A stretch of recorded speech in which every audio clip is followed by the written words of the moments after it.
बाद बड़ी खबर के साथ आपको बता दें कि एलओसी पर फिर से नापाक फायरिंग हुई है। पाकिस्तान ने सीज फायर तोड़ा है, ये बड़ी खबर है। सीज फायर तोड़ा गया है, पाकिस्तान की तरफ से मुंह तोड़ जवाब दे रही है भारतीय सेना। 7 दिन में 17 बार सीज फायर का उल्लंघन किया गया है पाकिस्तान की तरफ से। तो एलओसी पर एक बार फिर नापाक फायरिंग, लगातार नापाक हरकतें पाकिस्तान के सामने आ रही हैं। और पिछले एक हफ्ते की अगर बात करें तो कल तक ये 14 बार सीज फायर का उल्लंघन कर चुका था, और अब अगर आज की बात करें तो 17 बार सीज फायर का उल्लंघन कर चुका है। मुंहतोड़ जवाब लेकिन भारतीय सेना भी इस समय दे रही है। गुरसिमरन हमारे साथ सीधे जुड़ गए हैं ग्राउंड जीरो से। गुरसिमरन के पास जाना चाहेंगे। गुरसिमरन, लगातार पाकिस्तान की नापाक हरकतें कम नहीं हो रही हैं। पिछले एक हफ्ते की बात करें तो 17 बार सीज फायर का उल्लंघन पाकिस्तान कर चुका है। देखिए, बिल्कुल 25 तारीख से बात करें, 25 अप्रैल से पाकिस्तान की तरफ से युद्ध विराम उल्लंघन की शुरुआत हुई और पिछले 7 दिनों में पाकिस्तान की तरफ से 17 बार जो है युद्ध विराम का उल्लंघन हुआ है। आज अगर बात की जाए तो देर रात पाकिस्तान की तरफ से जम्मू के अखनूर सेक्टर, बारामूला के उड़ी सेक्टर और कुपवाड़ा जो है वहाँ पर जो है लाइन ऑफ कंट्रोल पर पाकिस्तान की तरफ से युद्ध विराम का उल्लंघन किया गया है। समय जो बताया जाता है युद्ध विराम उल्लंघन का तकरीबन कल देर रात 10:30 बजे से लेकर आज सुबह तकरीबन 4 बजे के बीच में पाकिस्तान की तरफ से इन 3 सेक्टर्स पर जो है युद्ध विराम का उल्लंघन किया गया है, जिसका भारतीय सेना ने मुंहतोड़ जवाब दिया है। लेकिन जिस तरह से पिछले 7 दिनों में 17 बार युद्ध विराम का उल्लंघन हुआ है, वो एक बात बिल्कुल साफ करता है कि आने वाले दिनों में पाकिस्तान की ये हरकत रुकने नहीं वाली। क्योंकि आपको याद होगा कि परसों ही भारत और पाकिस्तान के डीजीएमओ लेवल की स्तर की बातचीत जो है हॉटलाइन पर हुई थी। डायरेक्टर जनरल मिलिट्री ऑपरेशंस ने ये दोहराया था, पाकिस्तान को चेताया भी था, कहा था कि जो 2021 में भारत और पाकिस्तान के बीच समझौता हुआ है कि लाइन ऑफ कंट्रोल पर शांति बनी रहे, उसे पालन किया जाए। लेकिन उसके बाद कल हमने देखा कि 6 सेक्टर्स पर युद्ध विराम का उल्लंघन और आज एक बार फिर 3 सेक्टर्स पर पाकिस्तान की तरफ से युद्ध विराम का उल्लंघन, भारतीय चौकियों को निशाना बनाना साफ दर्शाता है कि शांति पाकिस्तान तो बिल्कुल नहीं चाहता। एक तरफ पाकिस्तान जो है ये बताता है कि उसे डर है कि भारत जो है उस पर बड़ा हमला कर सकता है, दूसरी तरफ पाकिस्तान भी कोई कसर ये नहीं छोड़ रहा कि भारत जो है नियंत्रण रेखा पर उसको जो है मुंहतोड़ जवाब दे। क्योंकि आप देखिए कि जिस तरह से पिछले 7 दिनों में 17 बार युद्ध विराम का उल्लंघन नियंत्रण रेखा पर हुआ है, ये साफ दर्शाता है कि पाकिस्तान किस तरफ जो है चलना चाहता है। इसके अलावा अंतर्राष्ट्रीय सीमा पर भी कल हमने देखा कि प्रगवाल सेक्टर में पाकिस्तान की तरफ से जो है युद्ध विराम का उल्लंघन किया गया था। बिल्कुल गुरसिमरन, जो मुंहतोड़ जवाब है वो दिया भी जा रहा है और आगे भी दिया जाएगा। बहुत बहुत शुक्रिया हमारे साथ जुड़ने के लिए। तो गुरसिमरन हमारे सहयोगी हमारे साथ जुड़े थे, तमाम जानकारी दे रहे थे। लेकिन आपको बता दें कि वाटर स्ट्राइक और फिर डिजिटल स्ट्राइक के बाद मोदी सरकार ने पाकिस्तान के खिलाफ एक और बड़ा फैसला किया है। बुधवार को लगातार मंथन के बाद पाकिस्तान पर आर्थिक स्ट्राइक करने का फैसला किया गया है। और ये आर्थिक स्ट्राइक भारत ने पाकिस्तान के लिए अपना एयर स्पेस बंद कर किया है। रिपोर्ट आपको दिखाते हैं।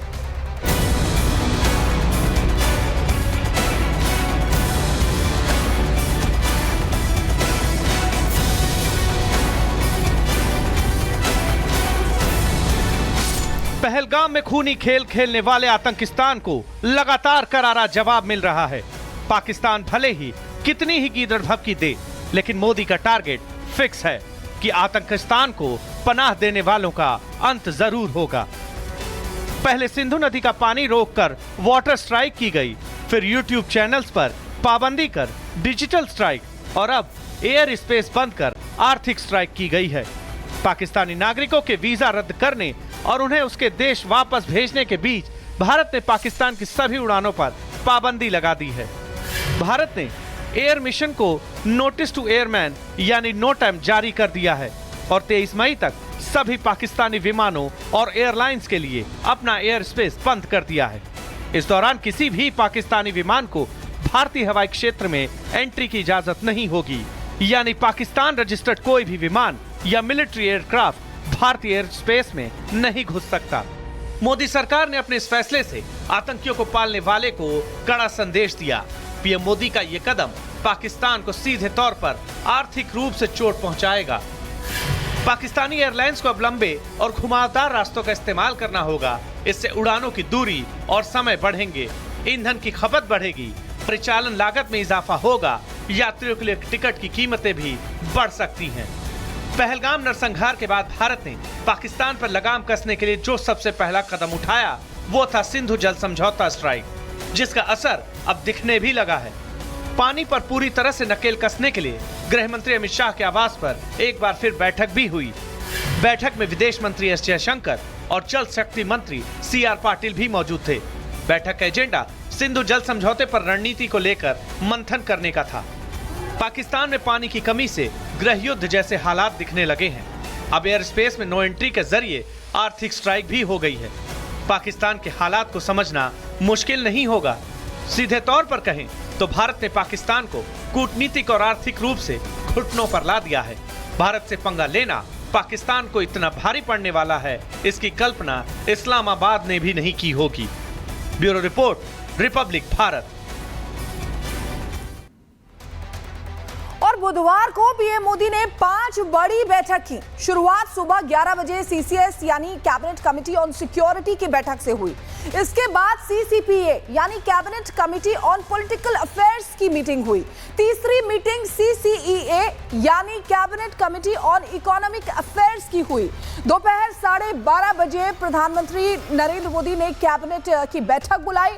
सूत्रों की माने तो फिर पीएम आवास पर 4 मंत्रियों के साथ बैठक की, जिसमें आपको बता दें कि गृह मंत्री अमित शाह मौजूद थे और साथ ही साथ और भी कई लोग उसमें शामिल थे। तो ये 4 मंत्रियों के साथ ये बड़ी बैठक हुई है, जिसमें माना जा रहा है कि बड़ी तैयारी यहां पर की गई है।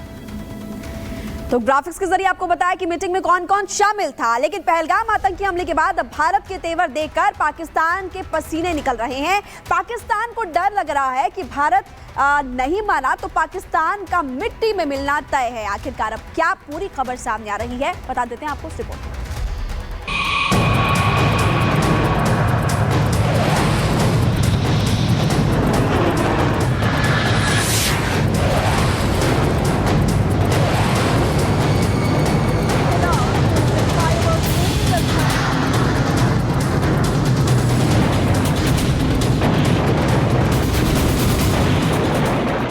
पाक की सिट्टी पिट्टी गुम है। हिंदुस्तान का एक्शन देखकर पाक टेंशन में है। पाक को डर सता रहा है कि भारत किसी भी वक्त उस पर हमला कर सकता है, जिसे लेकर पाकिस्तान के हाथ पांव फूले हैं। पाक की सबसे बड़ी टेंशन यह है कि आखिर जंग खाए हथियारों के दम पर उसकी सेना भारत का सामना कैसे कर पाएगी। लेकिन पाकिस्तान के लिए इस वक्त सबसे बुरा सपना रफाल बन गया है। रफाल की दहशत पाकिस्तानियों पर इस कदर हावी है कि इन दिनों पाकिस्तान में हवा की सरसराहट भी हो रही है तो उसकी सेना कांपने लगती है। पाकिस्तान में रफाल की दहशत का आलम यह है कि बीते बुधवार को पूरा पाकिस्तान रफाल के डर से बेचैन दिखाई दिया। पाकिस्तानी सेना अलर्ट पर चली गई और पाक वायुसेना के कैंप में सायरन बजने लगे। दरअसल हुआ ये कि बुधवार को अचानक पाकिस्तानी सेना के कान बजने लगे। उन्हें हवा में रफाल की दहाड़ सुनाई देने लगी। पाकिस्तान को लगा कि भारत ने हमला कर दिया है। इसके बाद आनन फानन में पाकिस्तानी एयरफोर्स को अलर्ट जारी कर दिया गया। बाद में पता चला कि ऐसा कुछ भी नहीं है। सवाल है कि आखिर पाकिस्तान में रफाल को लेकर इतना डर क्यों है? तो रफाल की दहशत की वजह समझिए। दरअसल पाकिस्तान के पास भारत के फाइटर जेट रफाल के मुकाबले के लिए कोई फाइटर जेट है ही नहीं। रफाल का सामना करने के लिए वो जिस F-16 फाइटर